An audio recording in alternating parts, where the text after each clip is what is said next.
이른 새벽부터 늦은 밤까지 하얀 김이 모락모락 피어오르는 이곳에는 72세의 정옥순 여사가 있었습니다. 42살의 나이에 남편을 하늘나라로 떠나보내고 홀로 세 아들을 키워낸 억처거멈입니다. 손님, 추운데 뜨거운 국물 한 그릇으로 속 풀어요.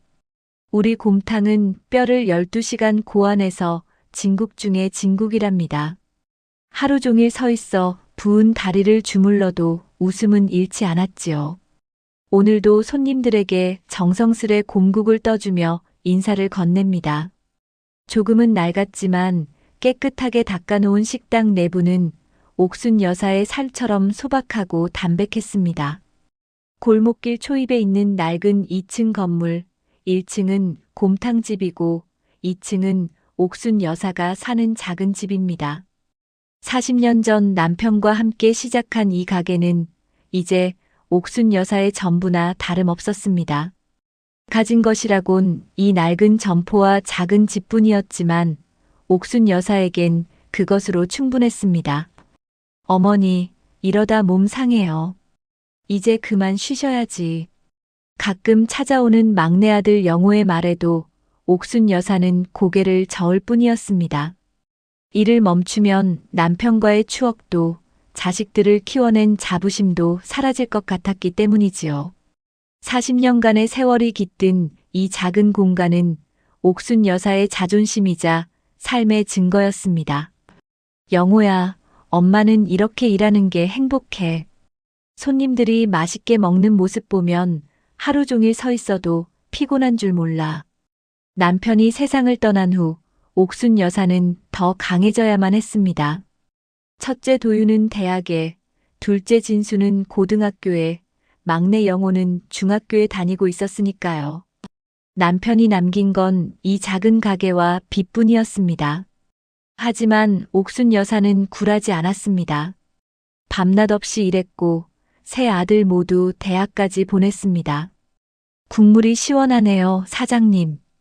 오늘도 손맛이 살아있어요. 단골 손님의 한마디에 하루의 피로가 싹 가십니다. 옥순 여사는 주름진 손으로 앞치마를 정돈하며 미소 지었습니다. 이 작은 가게에서 삶의 의미를 찾아온 세월이 어느덧 40년이라니 스스로도 놀라울 따름입니다.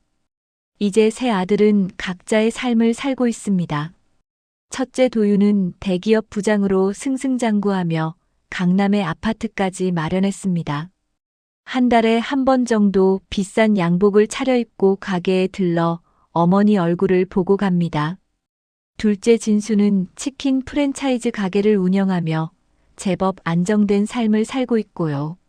명절 때나 얼굴을 비추는 둘째는 항상 바쁘다는 핑계로 짧게 머물다 갑니다. 엄마, 오늘은 일찍 문 닫아요. 내가 저녁 사줄게. 막내 영호는 여전히 직업을 찾아 헤매는 중입니다. 실직 상태인 영호가 가끔 들러 어머니의 안부를 묻곤 했지요. 옥순 여사는 아들의 머리를 쓰다듬으며 웃었습니다. 내가 취직하면 그때 사줘.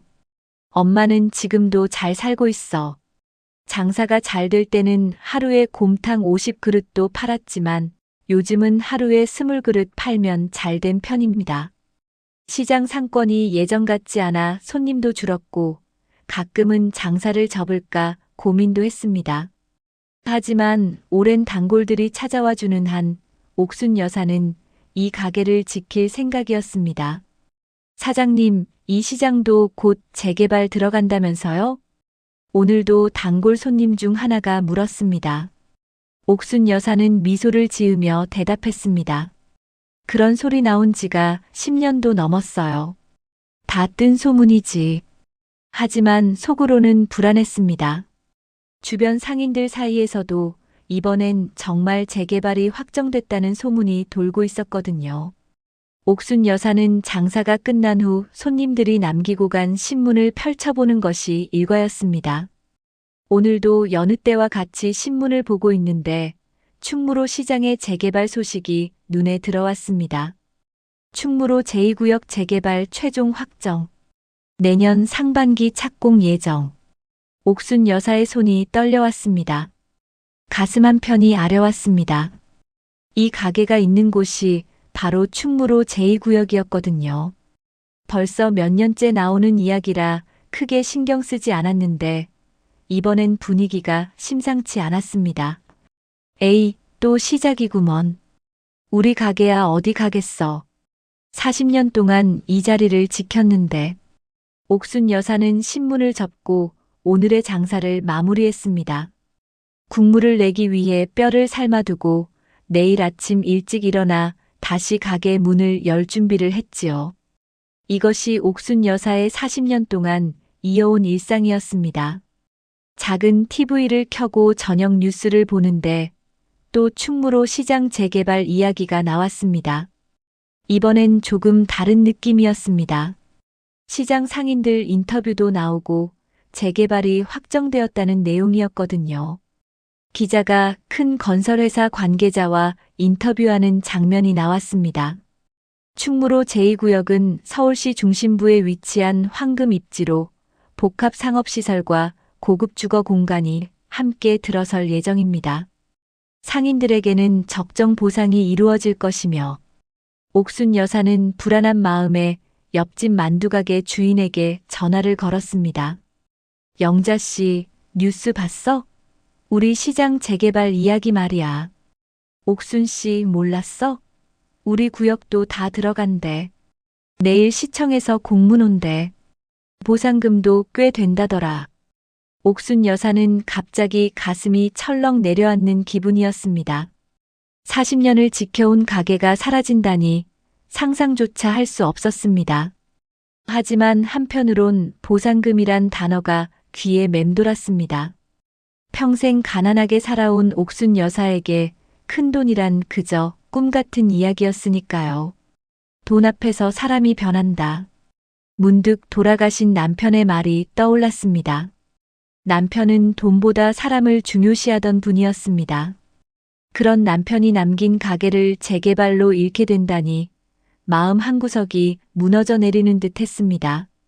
그날 밤 옥순 여사는 남편과 함께했던 젊은 시절을 떠올리며 잠을 이루지 못했습니다.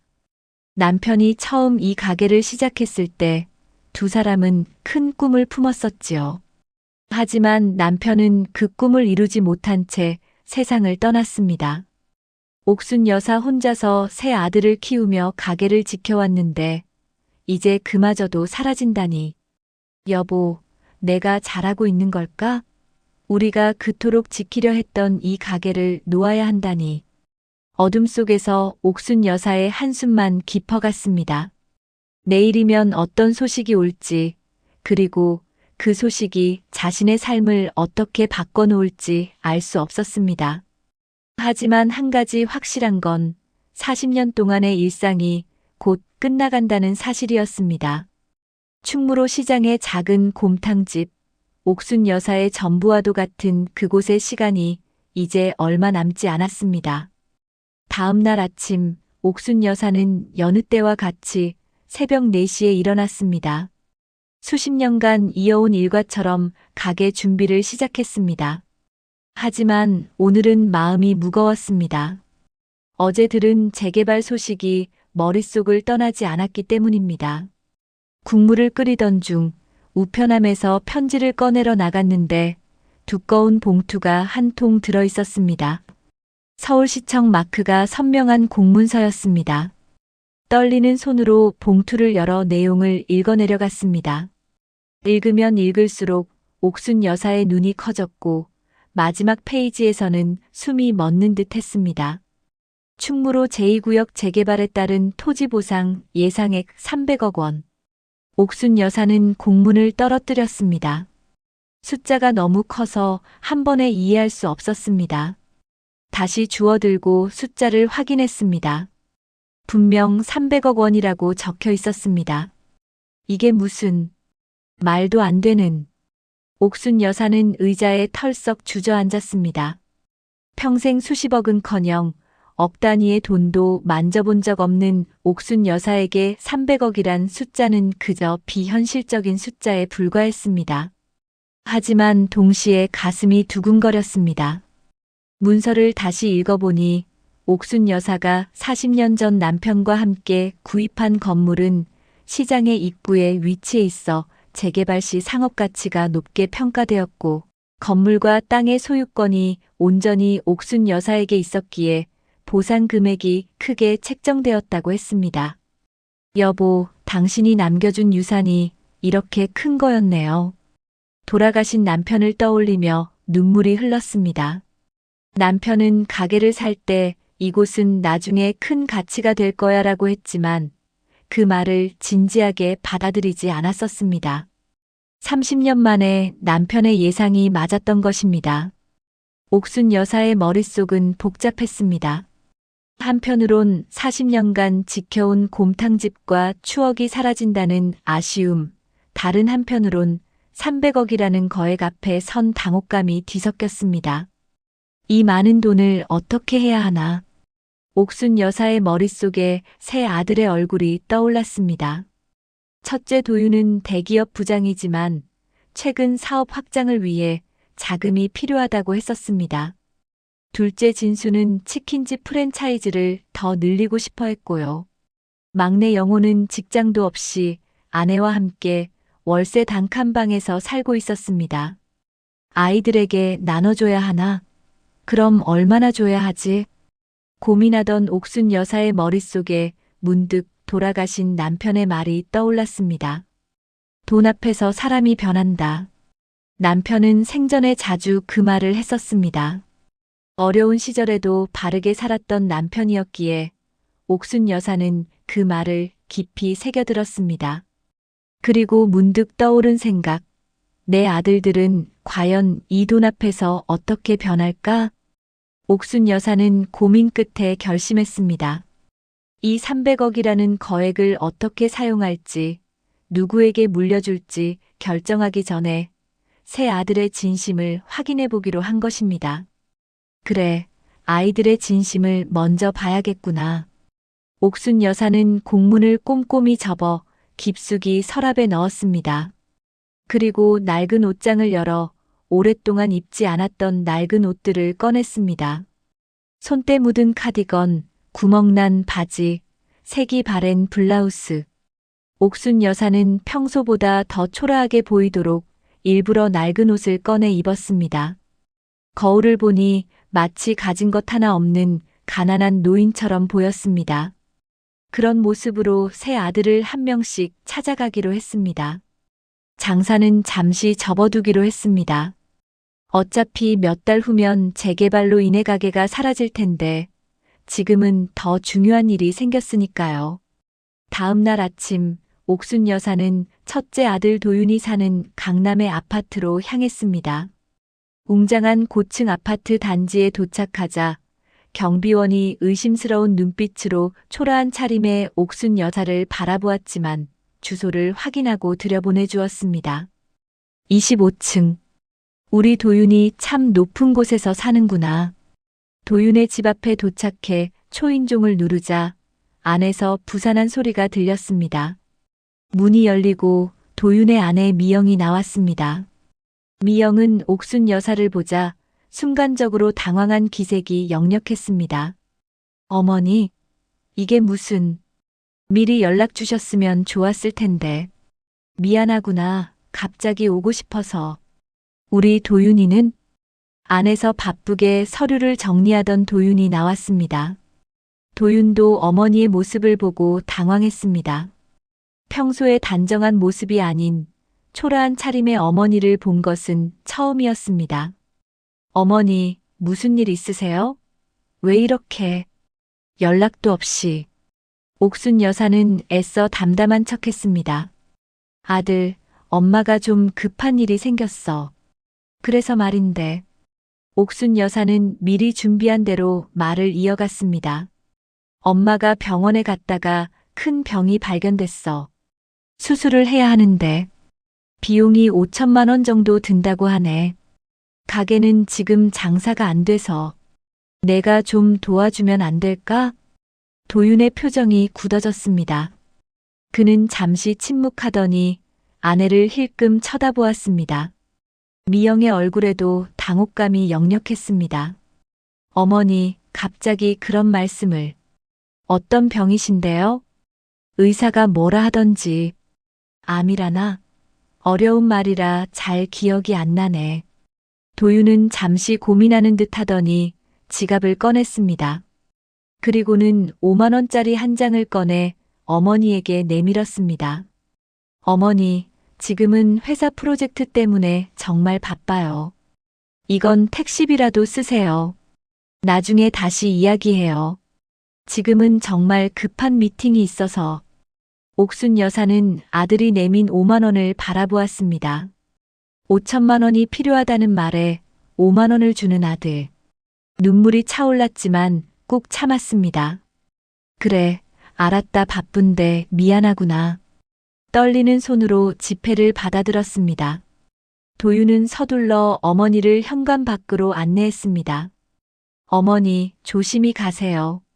나중에 제가 연락드릴게요. 문이 닫히는 소리와 함께 옥순 여사의 가슴도 무너져 내렸습니다. 엘리베이터에 홀로 서서 손에 쥔 5만 원을 바라보며 참았던 눈물이 흘러내렸습니다. 내 아들이 이렇게 변했구나. 첫째 아들에 대한 시험은 끝났습니다. 그 결과는 옥순 여사의 가슴을 아프게 했습니다.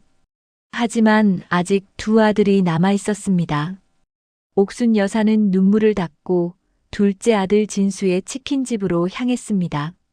300억 원의 비밀을 안고 아들들의 진심을 확인하는 여정은 계속되었습니다. 둘째 아들 진수의 치킨집은 번화가에 위치해 있었습니다. 황금날개 치킨 간판이 화려하게 빛나는 가게 앞에 서서 옥순 여사는 깊은 숨을 들이마셨습니다. 첫째 아들에게 받은 상처가 아직 아물지 않은 상태였지만 둘째에게 거는 기대는 여전했습니다. 우리 진수는 어떨까? 엄마가 키울 때는 정이 많은 아이였는데. 옥순 여사는 낡은 옷차림을 한 번 더 확인하고 가게 문을 열었습니다. 평일 오후라 손님은 많지 않았고 카운터에서는 젊은 아르바이트생이 핸드폰을 보고 있었습니다. 사장님 계신가요? 아르바이트생이 고개를 들어 옥순 여사를 보더니 무심한 눈길로 안쪽을 가리켰습니다. 잠시 후 진수가 급하게 나왔습니다. 어머니, 갑자기 웬일이세요? 진수의 얼굴에는 당혹감이 역력했습니다. 평소 옥순 여사가 가게에 온 적이 거의 없었고 오더라도 단정한 차림이었는데 오늘은 너무 다른 모습이었기 때문입니다. 아들, 오랜만이구나. 장사는 잘 되니? 네. 그냥 그렇죠. 근데 어머니, 갑자기 이러시면 저도 당황스러워요. 무슨 일 있으세요? 옥순 여사는 주변을 둘러보며 작은 목소리로 말했습니다. 좀 앉아서 이야기 좀 할 수 있을까? 진수는 눈치를 살피더니 조용한 구석 자리로 어머니를 안내했습니다. 그의 눈빛에는 어머니의 방문이 불편하다는 기색이 역력했습니다. 무슨 일이세요, 어머니? 옥순 여사는 몇 번 숨을 고르더니 말했습니다. 엄마가 병원에 갔다가 큰 병이 발견됐어. 수술을 해야 하는데 비용이 5천만 원쯤 든다는구나. 가게는 요즘 장사가 안 돼서 내 도움이 필요해. 진수의 눈이 커졌습니다. 그는 잠시 말을 잇지 못하더니 이마에 손을 올리며 한숨을 쉬었습니다. 어머니, 갑자기 그런 말씀을. 어떤 병이에요? 의사들이 하는 말이 어려워서 잘 모르겠어.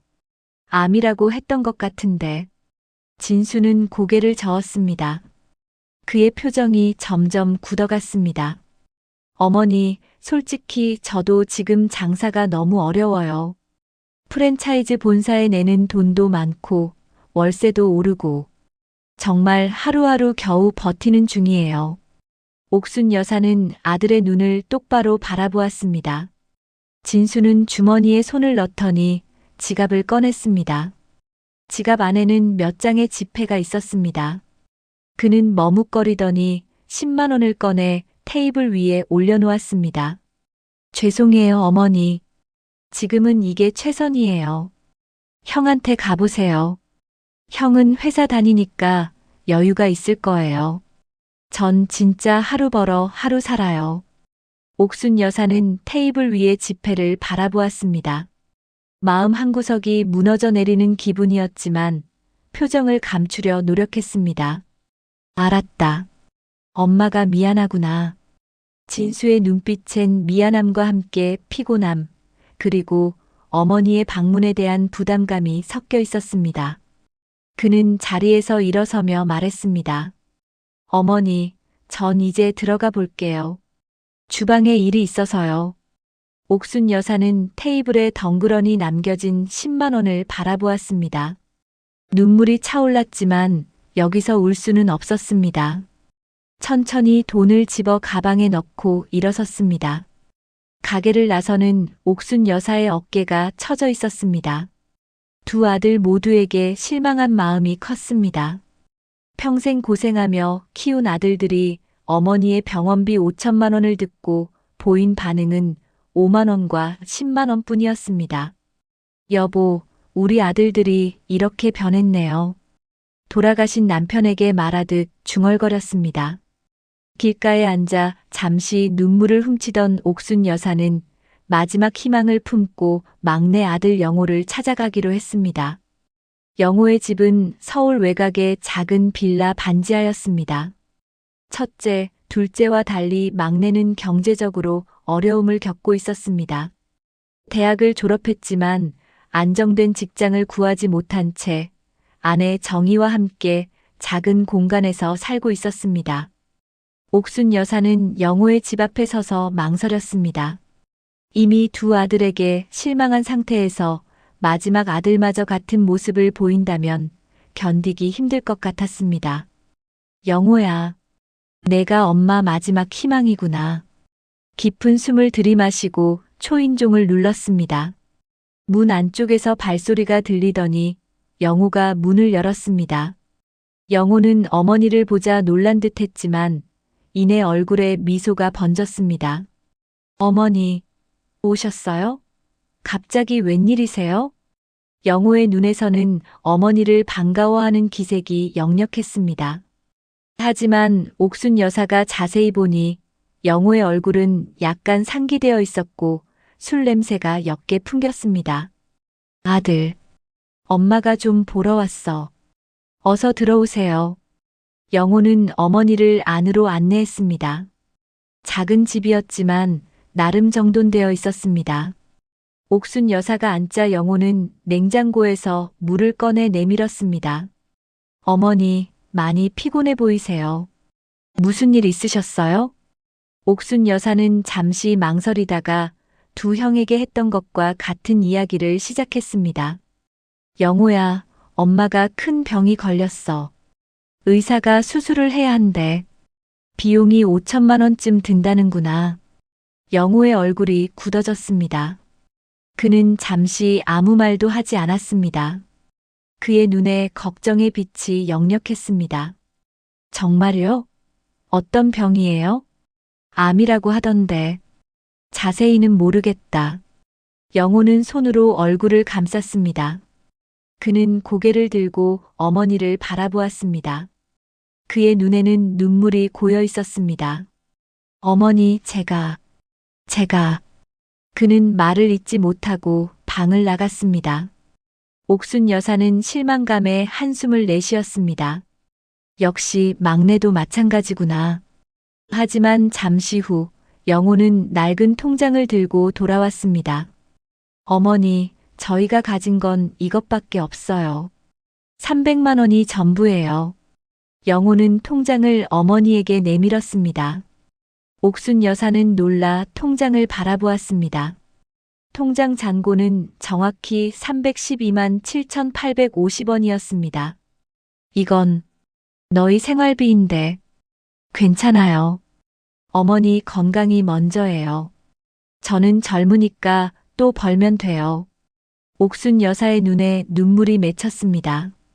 첫째, 둘째와 달리 막내는 자신의 전 재산을 내놓고 있었습니다. 바로 그때 영호의 아내 정희가 퇴근하고 돌아왔습니다. 정희는 시어머니를 보자 반갑게 인사했습니다. 어머니, 오셨어요? 식사하셨어요? 영호가 상황을 간단히 설명하자 정희의 얼굴도 걱정으로 가득 찼습니다. 그녀는 잠시 생각하더니 말했습니다. 어머니, 우리 집에서 같이 사세요. 좁아도 정성껏 모실게요. 병원도 같이 다니고 음식도 제가 챙겨드릴게요. 옥순 여사는 더 이상 감정을 억누르지 못했습니다. 눈물이 뺨을 타고 흘러내렸습니다. 가장 어려운 상황에 있는 막내 부부가 오히려 가장 따뜻한 마음을 보여주었습니다. 고맙다. 정말 고맙구나. 옥순 여사는 떨리는 손으로 영호와 정희의 손을 꼭 잡았습니다. 이제 세 아들 모두를 시험한 결과 옥순 여사는 마음의 결정을 내렸습니다.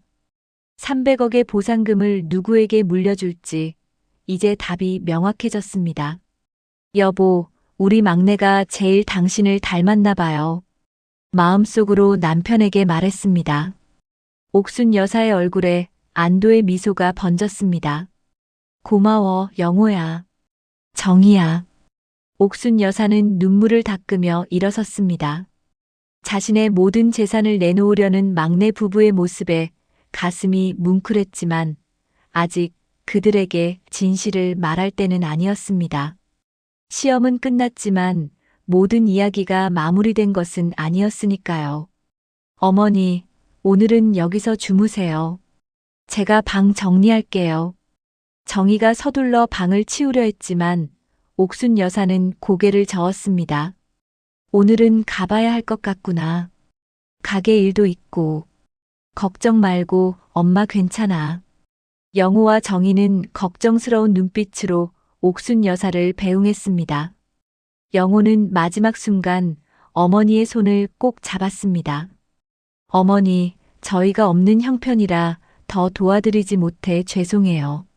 제가 꼭 취직해서 어머니 수술비 마련할게요. 옥순 여사는 아들의 손을 토닥이며 미소 지었습니다. 가슴 속에는 벌써 결정이 내려져 있었습니다. 집으로 돌아가는 길, 옥순 여사는 깊은 생각에 잠겼습니다. 불과 이틀 만에 세 아들의 진심을 모두 확인했습니다. 첫째는 5만 원과 함께 체면을 걱정했고, 둘째는 10만 원과 함께 바쁨을 핑계 삼았습니다. 하지만 막내는 가진 것이 없음에도 전 재산과 함께 진심 어린 걱정을 보여주었습니다. 돈 앞에서 사람이 변한다. 하지만 모든 사람이 변하는 것은 아니었습니다. 영호와 정희는 달랐습니다. 그들에겐 돈보다 중요한 것이 있었으니까요. 바로 가족이었습니다.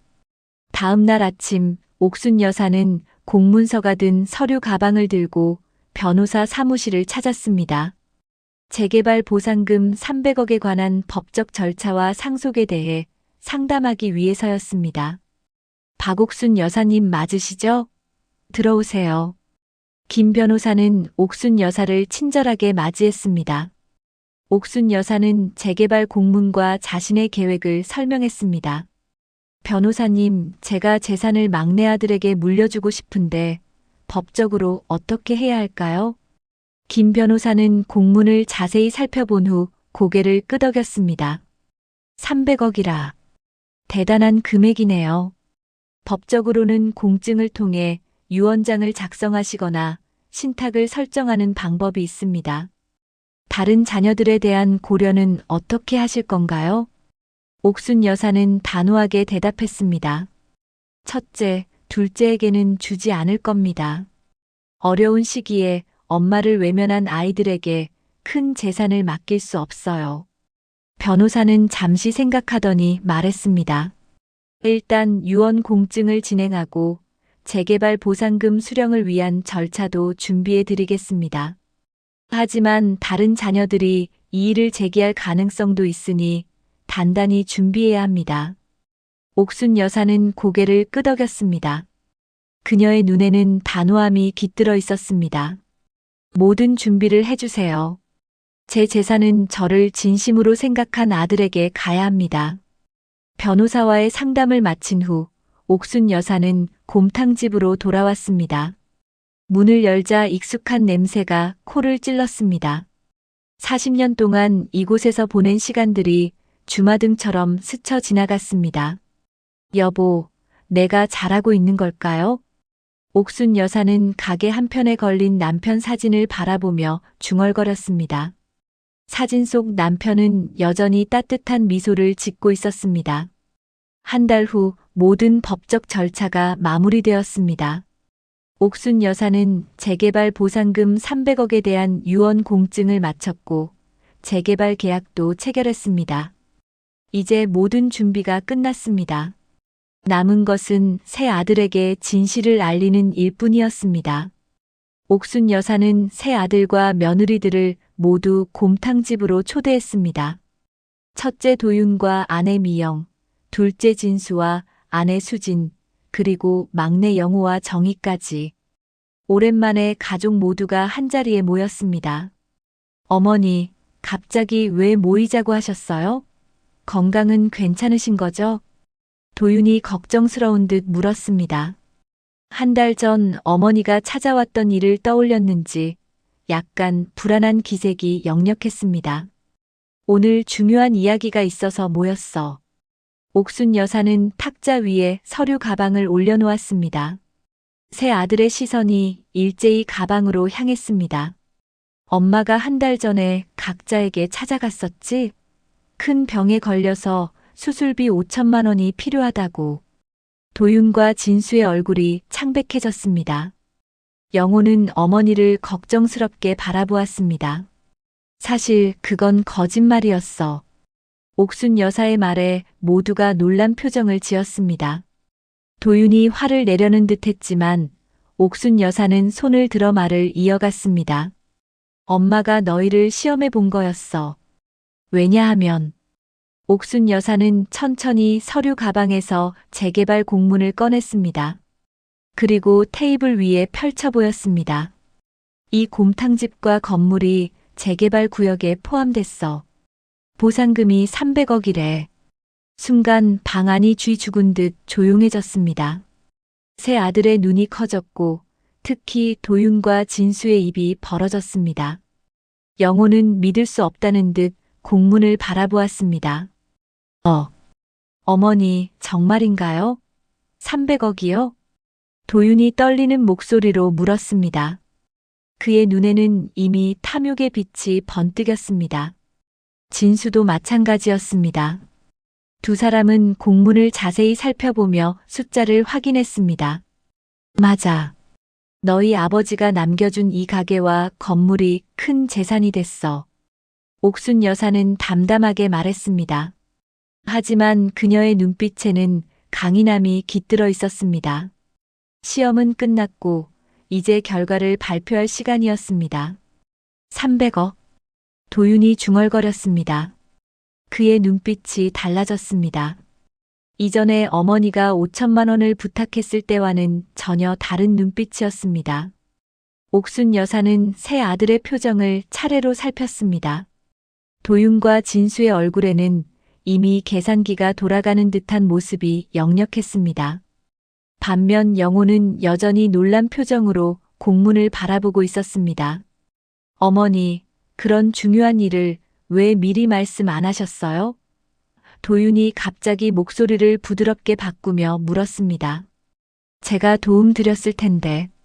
그래, 네가 5만 원 주면서 택시비나 쓰라고 했었지? 도윤의 얼굴이 붉어졌습니다. 그의 아내 미영은 황급히 말을 돌렸습니다. 어머니, 정말 축하드려요. 이제 편하게 사실 수 있겠네요. 저희가 모시겠습니다. 옥순 여사는 아무 말 없이 미소만 지었습니다. 둘째 진수도 서둘러 말을 얹었습니다. 어머니, 제가 요새 사업 확장 계획이 있었는데. 아니, 그보다 어머니 건강이 최우선이죠. 저희 집에서 편히 쉬세요. 한 달 전 형한테나 가보세요라고 말했던 진수의 태도가 180도 바뀌어 있었습니다. 옥순 여사는 그런 진수의 모습에 쓴웃음을 지었습니다. 고맙구나. 한 달 전에는 하루 벌어 하루 산다더니 이젠 여유가 생겼나 보구나. 진수는 당황한 기색으로 말을 더듬었습니다. 아니, 그게 어머니를 위해서라면 제가 무슨 일이든. 옥순 여사는 진수의 말을 자르고 영호를 바라보았습니다.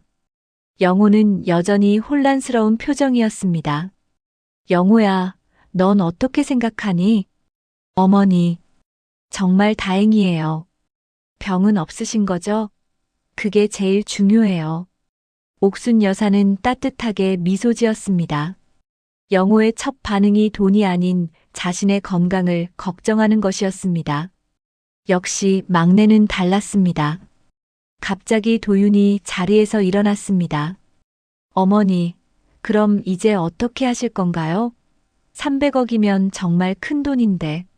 물론 어머니 마음대로 하시면 되지만 제가 회사에서 자금 운용 경험이 있으니 도움을 드릴 수 있을 것 같아요. 진수도 재빨리 끼어들었습니다. 그렇죠, 어머니. 큰 돈을 관리하는 건 쉬운 일이 아니에요. 저도 사업을 하고 있으니 도와드릴 수 있어요. 두 아들의 눈빛이 번뜩였습니다. 옥순 여사는 차분하게 말했습니다. 걱정 마라. 엄마가 이미 결정했다. 모두의 눈이 옥순 여사에게 집중되었습니다. 도윤과 진수는 긴장한 듯 바짝 몸을 세웠습니다. 이 돈은 나눠 갖지 않을 거다. 한 명에게만 줄 거야. 방 안이 순간 얼어붙은 듯 했습니다. 도윤이 목을 가다듬었습니다. 한 명이요? 어머니, 그건 좀. 내 재산이니 내가 결정한다. 옥순 여사의 목소리에 단호함이 묻어났습니다. 너희가 어떤 사람인지 이미 봤으니까. 도윤과 진수는 서로 눈빛을 교환했습니다. 두 사람의 표정이 점점 긴장되어 갔습니다. 어머니, 장남인 제가 모시는 게 당연하지 않을까요? 도윤이 조심스럽게 말했습니다. 아닙니다, 어머니. 제가 어머니와 가장 가까이 있으니 제가 모시는 게 좋을 것 같은데요. 진수가 바로 반박했습니다. 영호는 말없이 두 형의 모습을 지켜보았습니다. 그의 얼굴에는 복잡한 감정이 어려 있었습니다. 한 달 전에 엄마가 5천만 원이 필요하다고 했을 때 너희는 어떻게 했지? 옥순 여사가 물었습니다. 도윤과 진수는 당황한 듯 아무 말도 하지 못했습니다. 옥순 여사는 계속 말을 이었습니다. 도윤이는 5만 원을 주며 택시비나 쓰라고 했고 진수는 10만 원을 주며 형한테 가보라고 했지. 하지만 영호는 옥순 여사는 영호를 바라보며 미소 지었습니다. 가진 것이 없는데도 300만 원이 든 통장을 내밀었어. 그리고 정희는 좁은 집이지만 함께 살자고 했지. 도윤과 진수의 얼굴이 창백해졌습니다. 그들은 이제 무슨 일이 일어날지 짐작하고 있었습니다. 그래서 결정했다. 이 300억은 영호와 정희에게 줄 거야. 도윤이 벌떡 일어났습니다. 어머니, 그건 너무하십니다. 제가 장남인데 어떻게 막내에게만 다 주실 수 있습니까? 진수도 화를 참지 못하고 소리쳤습니다. 맞아요, 어머니. 그건 불공평해요. 우리도 아들이잖아요. 옥순 여사는 침착하게 대답했습니다. 돈이 없을 때는 찾지도 않더니 300억이 생기니까 갑자기 효자가 됐구나. 너희 아버지가 늘 말했잖아. 돈 앞에서 사람이 변한다고. 난 너희가 어떤 사람인지 이미 봤어. 도윤은 분노로 얼굴이 붉어졌습니다. 그는 테이블을 세게 내리치며 소리쳤습니다. 그래도 이건 너무합니다. 법적으로 이의 제기하겠습니다. 원하는 대로 해라. 옥순 여사는 차분하게 대답했습니다. 하지만 이미 모든 법적 절차는 끝났다. 유언 공증도 마쳤고 신탁도 설정했어. 진수가 벌떡 일어섰습니다. 어머니, 다시 생각해 보세요. 영호는 아직 경험도 없고 그런 큰 돈을 관리할 수도 없을 거예요. 영호는 여전히 놀란 표정으로 상황을 지켜보고 있었습니다. 그의 아내 정희는 옥순 여사의 손을 잡고 울고 있었습니다. 어머니, 저희가 그런 큰 돈을 받을 자격이 있을지 모르겠어요. 옥순 여사는 정희의 손을 토닥이며 말했습니다. 너희가 가장 필요로 할 때 엄마를 버리지 않았잖니. 그게 중요한 거야. 도윤과 진수는 더 이상 참지 못하고 언성을 높였습니다. 두 사람은 서로 자신이 더 많은 몫을 받아야 한다고 주장하기 시작했습니다. 적어도 100억은 나한테 줘야 해. 무슨 소리야? 내가 더 받아야지. 형제간의 다툼이 점점 격해지는 모습을 보며 옥순 여사는 쓸쓸히 미소 지었습니다. 그녀의 예상대로였습니다. 돈 앞에서 두 아들은 완전히 본색을 드러내고 말았습니다. 형님들, 돈 얘기만 하지 마세요. 갑자기 영호의 목소리가 높아졌습니다. 싸우던 두 형은 놀라 영호를 바라보았습니다. 항상 조용하고 말이 없던 막내가 처음으로 형들에게 목소리를 높인 것입니다. 영호야, 넌 이 상황을 모르는 거야. 도윤이 거만한 눈빛으로 말했습니다. 300억이 얼마나 큰 돈인지 알기나 해? 네가 어떻게 관리할 수 있겠어? 맞아, 네가 뭘 안다고. 진수도 동조했습니다. 내가 지금까지 모은 돈이 얼마나 된다고 그런 큰 돈을 맡길 수 있겠어? 영호는 주먹을 꽉 쥐었습니다. 그의 눈에는 분노가 어려 있었습니다. 저는 돈을 원한 적이 없어요. 어머니가 건강하셨으면 좋겠다는 생각뿐이었어요. 형들은 어머니가 아프다고 했을 때 뭐라고 했나요? 기억나세요? 도윤과 진수는 움찔했습니다. 영호는 계속해서 말을 이었습니다. 형들은 어머니가 수술비 5천만 원이 필요하다고 하셨을 때 5만 원과 10만 원을 주면서 돌려보냈어요. 하지만 지금은 300억이 생겼다니까 갑자기 효자가 됐네요. 영호의 말에 방안이 조용해졌습니다. 도윤과 진수는 말문이 막힌 듯 서로를 바라보았습니다. 옥순 여사는 조용히 영호의 어깨를 토닥였습니다. 그녀는 막내 아들이 이렇게 강하게 나올 줄은 몰랐습니다. 항상 눈치를 보고 형들에게 밀리던 영호가 오늘은 달랐습니다. 어머니, 저는 그 돈이 필요 없어요. 영호가 진심을 담아 말했습니다. 어머니가 건강하게 오래 사시는 게 더 중요해요. 정희도 옆에서 고개를 끄덕였습니다. 그녀의 눈에는 진심이 담겨 있었습니다. 맞아요, 어머니. 저희는 지금처럼만 살아도 충분해요. 옥순 여사는 막내 부부의 말에 깊은 감동을 받았습니다. 하지만 도윤과 진수는 그런 상황을 참을 수 없었습니다. 도윤이 벌떡 일어났습니다. 어머니, 이건 말이 안 됩니다. 우리도 효도하려고 했어요. 단지 그때는 상황이 여의치 않았을 뿐이에요. 진수도 가세했습니다. 맞아요. 영호는 어머니 옆에 있어서 더 잘 보였을 뿐이에요. 저희도 마음은 항상 어머니와 함께였다고요. 옥순 여사는 한숨을 내쉬었습니다. 두 아들의 변명이 가슴 아팠습니다. 하지만 그녀는 이미 결정을 내렸습니다. 도윤아, 진수야. 엄마 말 좀 들어봐. 두 아들이 잠시 입을 다물었습니다. 엄마가 너희를 시험한 건 돈이 생겼을 때 어떤 사람이 될지 보고 싶어서였어. 너희 아버지가 항상 말했잖아. 엄마는 그 말이 옳은지 확인하고 싶었던 거야. 옥순 여사의 목소리에는 슬픔이 묻어났습니다. 그리고 결과는 아버지 말씀이 맞았어. 너희 둘은 엄마에게 5천만 원이 필요하다고 했을 때는 외면했지만 300억이 생겼다는 소리에는 달려왔잖니. 도윤과 진수는 고개를 숙였습니다. 부끄러움보다는 분노와 좌절감이 더 커 보였습니다. 하지만 영호는 달랐어. 가진 게 없어도 전부를 내놓으려 했지. 돈이 아니라 사람을 봤어. 영호는 눈시울을 붉혔습니다. 그는 항상 형들보다 못난 아들이라고 생각해왔습니다. 직장도 없고 경제적으로 성공하지도 못했으니까요. 하지만 오늘 어머니의 말씀에 그의 가슴이 뭉클해졌습니다. 도윤은 마지막 카드를 꺼냈습니다.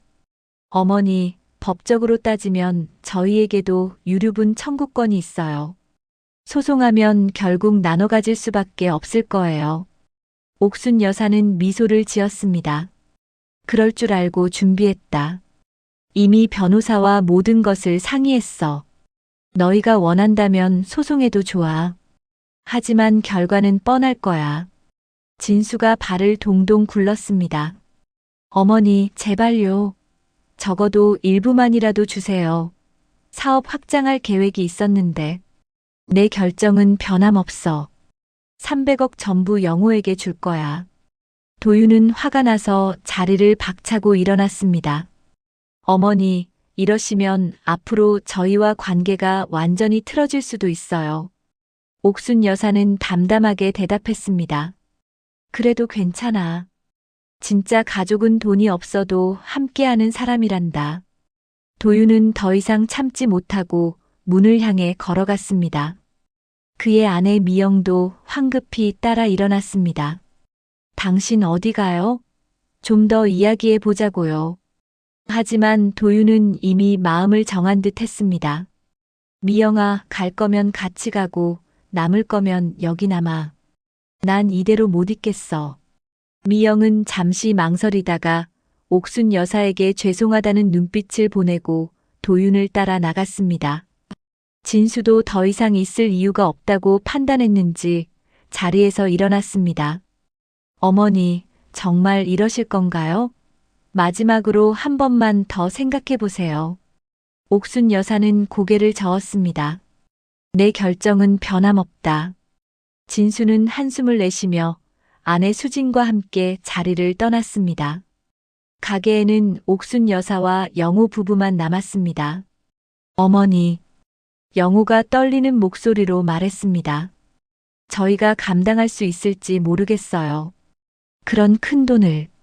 옥순 여사는 따뜻하게 미소 지었습니다. 걱정 마라. 엄마가 너희를 믿으니까.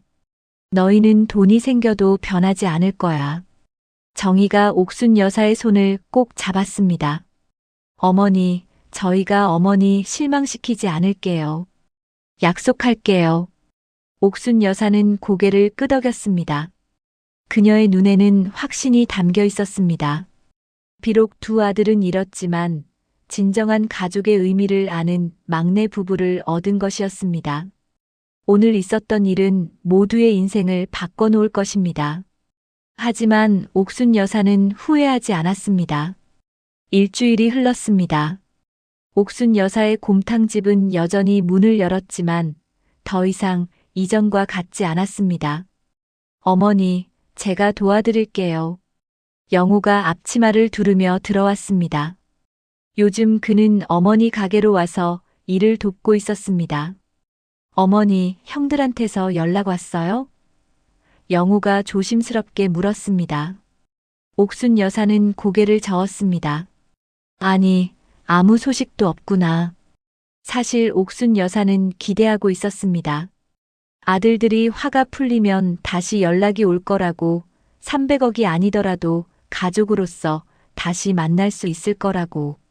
하지만 일주일이 지나도록 두 아들에게서는 아무런 연락이 없었습니다. 그때 가게 문이 열리고 낯선 사람 둘이 들어왔습니다. 정장을 갖춰 입은 그들은 가게를 둘러보더니 옥순 여사에게 다가왔습니다. 박옥순 여사님 맞으신가요? 저희는 도윤 씨와 진수 씨의 변호사입니다.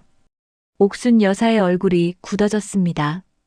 예상은 했지만 직접 변호사가 찾아오니 가슴이 아팠습니다. 네, 제가 박옥순입니다. 무슨 일이신가요? 변호사 중 한 명이 서류 가방을 열어 서류를 꺼냈습니다. 저희는 도윤 씨와 진수 씨를 대리하여 유류분 반환 청구 소송을 진행하고자 합니다. 재개발 보상금 300억 원 중 법적으로 그들에게 배분되어야 할 몫을 요구하는 내용입니다. 영호가 화가 나서 앞으로 나섰습니다. 형들이 어떻게 그럴 수 있어요? 어머니가 돌아가신 것도 아닌데 벌써 재산 이야기를. 옥순 여사가 영호의 팔을 잡아 진정시켰습니다. 괜찮아, 영호야. 예상했던 일이야. 변호사는 서류를 테이블 위에 올려놓았습니다. 이 서류를 검토하시고 합의 의사가 있으시면 연락 주세요. 합의가 이루어지지 않으면 소송으로 진행될 겁니다. 옥순 여사는 담담하게 서류를 받았습니다. 알겠습니다. 제 변호사와 상의해 보겠습니다. 변호사들이 떠난 후 영호는 분노를 참지 못했습니다. 어머니, 어떻게 형들이 이럴 수 있어요? 정말 너무하잖아요. 사람이 돈 앞에서 어떻게 변하는지 보여주는 거지. 옥순 여사가 한숨을 쉬며 말했습니다. 옥순 여사는 서류를 넣고 가게 문을 닫았습니다. 오늘은 더 이상 장사를 할 기분이 아니었습니다. 영호야, 집에 가자. 이틀 후 옥순 여사는 자신의 변호사를 만났습니다. 김 변호사는 서류를 검토한 후 고개를 끄덕였습니다. 예상대로입니다. 하지만 걱정 마세요. 저희가 이미 준비한 대로 대응할 겁니다. 변호사님, 정말 제 결정이 지켜질까요? 네, 박 여사님. 유언 공증과 신탁 설정이 완료되었고 재개발 보상금은 이미 신탁 계좌로 들어가게 되어 있습니다. 법적으로는 문제가 없습니다. 옥순 여사는 안도의 한숨을 내쉬었습니다. 그녀는 이미 모든 것을 준비해 두었던 것입니다. 그날 저녁 옥순 여사는 영호와 정희를 자신의 집으로 초대했습니다. 작은 식탁에 정성스럽게 음식을 차려놓고 두 사람을 기다렸습니다. 어머니, 저희 왔어요. 정희가 반찬을 들고 들어왔습니다. 항상 빈손으로 오지 않는 며느리였습니다. 세 사람은 식탁에 앉아 저녁을 먹기 시작했습니다. 평소와 달리 옥순 여사의 표정이 진지해 보였습니다. 영호야, 정희야. 오늘 너희에게 할 말이 있어서 불렀다. 두 사람은 긴장한 표정으로 옥순 여사를 바라보았습니다. 형들 소송 이야기 때문에 걱정 마세요. 어머니, 저희가 꼭 지켜드릴게요. 옥순 여사는 미소를 지었습니다. 고맙구나. 하지만 내가 할 말은 그게 아니야. 옥순 여사는 서랍에서 서류 봉투를 꺼냈습니다. 그 안에는 신탁 계약서와 유언장이 들어 있었습니다. 이건 내가 변호사와 함께 작성한 서류야. 재개발 보상금 300억 원은 이미 신탁으로 설정되어 있어. 그리고 너희 이름으로 되어 있지. 영호와 정희는 놀란 표정으로 서류를 바라보았습니다. 어머니, 이게 무슨... 이제 돈 문제는 걱정하지 마. 법적으로 완벽하게 보호받을 거야. 도윤이와 진수가 소송을 해도 이길 수 없어. 영호는 서류를 받아들고 떨리는 손으로 내용을 확인했습니다. 그의 눈에 눈물이 고였습니다. 어머니, 저희가 이런 큰 돈을 받을 자격이 있을까요? 옥순 여사는 따뜻하게 미소 지었습니다. 자격? 그런 건 중요하지 않아.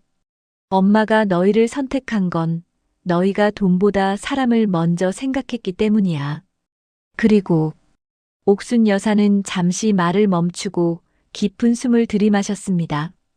이 돈으로 너희가 행복하게 살았으면 좋겠다. 하지만 더 중요한 건 이 돈이 너희를 변화시키지 않았으면 하는 거야. 정희가 옥순 여사의 손을 꼭 잡았습니다. 어머니, 저희는 절대 변하지 않을게요. 약속드려요. 옥순 여사는 고개를 끄덕였습니다. 그녀의 눈에는 믿음과 확신이 담겨 있었습니다.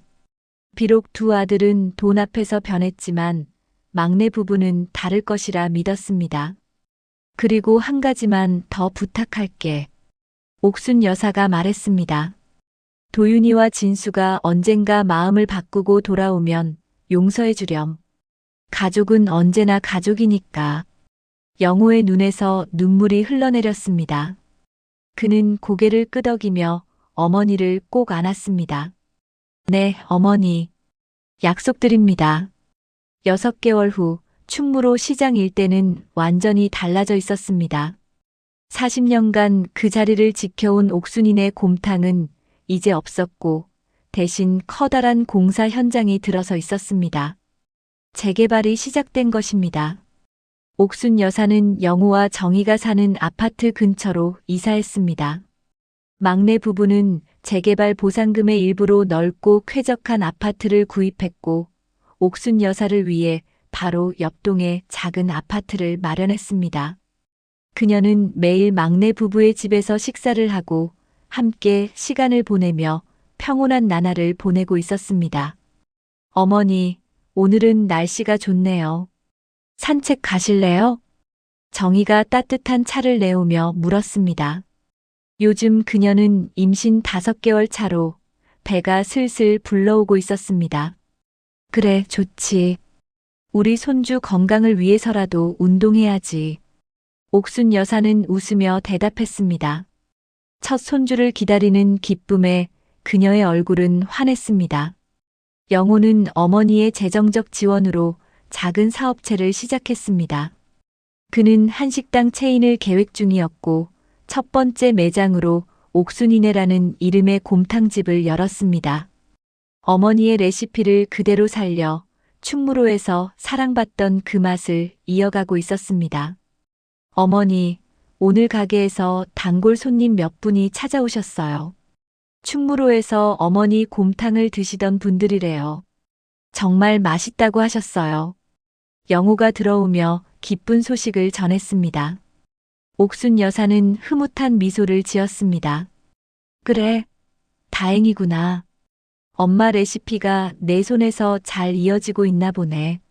세 사람은 함께 산책을 나섰습니다. 아파트 단지 주변 공원은 꽃이 만발해 있었고 봄바람이 상쾌하게 불어왔습니다. 옥순 여사는 막내 부부와 함께 걸으며 행복을 느꼈습니다. 어머니, 형들에게서 소식 들으셨어요? 영우가 조심스럽게 물었습니다.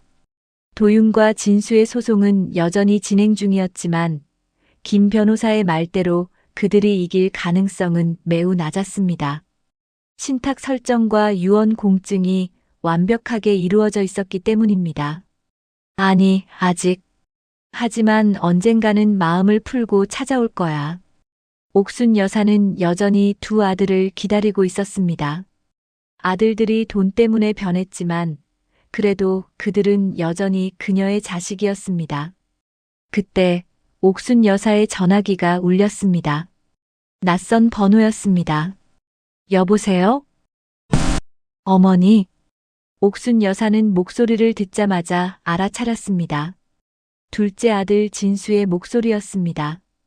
진수구나. 어떻게 지내니? 전화기 너머로 잠시 침묵이 흐르더니 진수의 떨리는 목소리가 들렸습니다.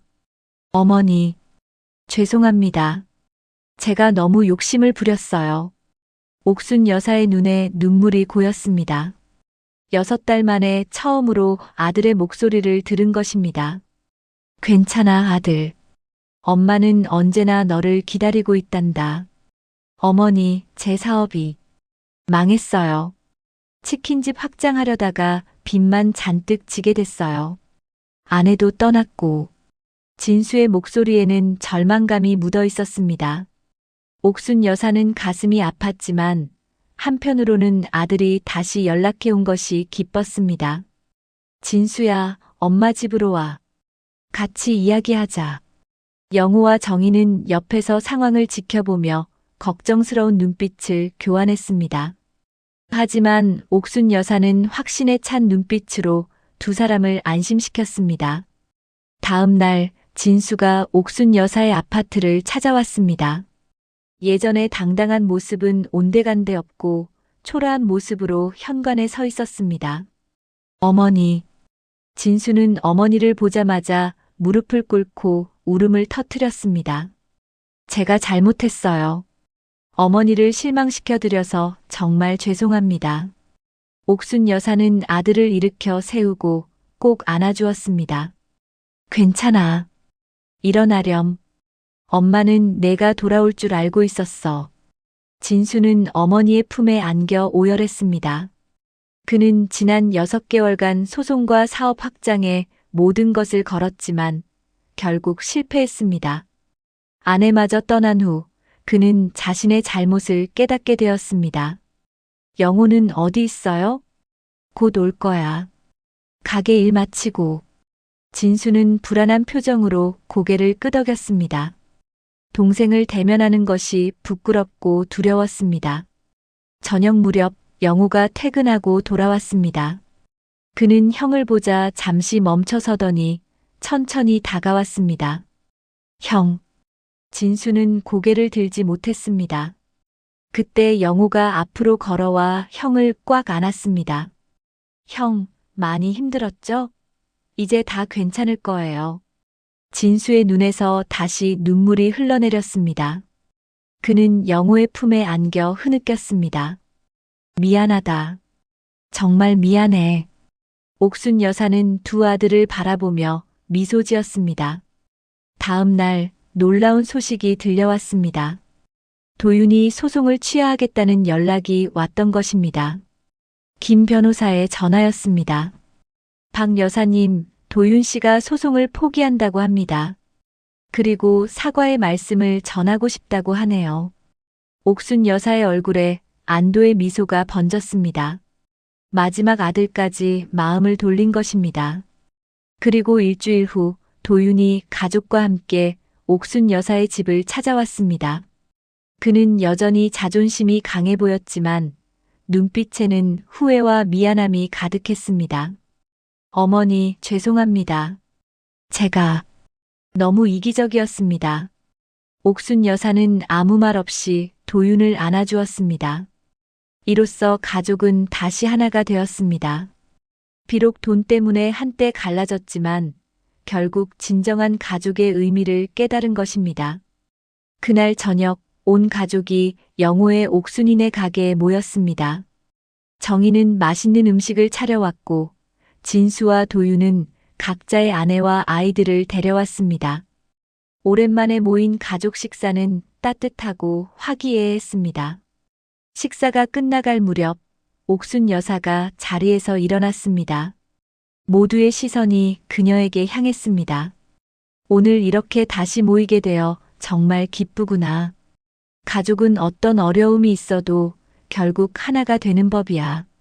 옥순 여사는 잠시 말을 멈추고 새 아들을 바라보았습니다. 돈 때문에 우리가 잠시 멀어졌지만 결국 마음이 우리를 다시 모이게 했어.